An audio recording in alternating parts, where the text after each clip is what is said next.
Qabrga kirganda Alloh subhanahu va taolo ikkita farishtani jo'natadi. Munkar va nakir. Ular o'sha vafot etgan odamni o'tkazib qo'yishni savol-javob qilishadi. Biz ko'rib turgan qabrning ichida bo'lmaydi.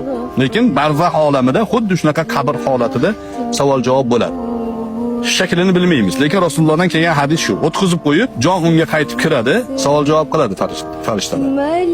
O'shanda "Man robbuk" deydi. Robbing kim?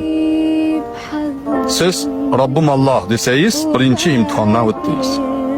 Va ma dinuk deydi. Dining nima deb so'raydi. Dinim islom desangiz, ikkinchi savoldan o'tasiz. Uchinchisida bu kishini taniysanmi deydi. Rasululloh sallallohu alayhi va sallamning suratlarini ko'rsatadi. O'sha ko'rgan paytingizda siz dunyoda sunnatlarga amal qilib, Rasulullohni yaxshi ko'rib, u kishini tavsiyalariga labbay deb yashagan bo'lsangiz, taniysiz.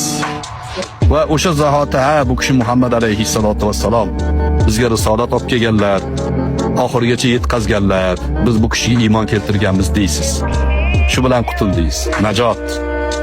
Qabringiz jannat bog'chalaridan bir bog'chaga aylantiriladi. Qiyomat bo'lguncha zerikmasdan yotasiz.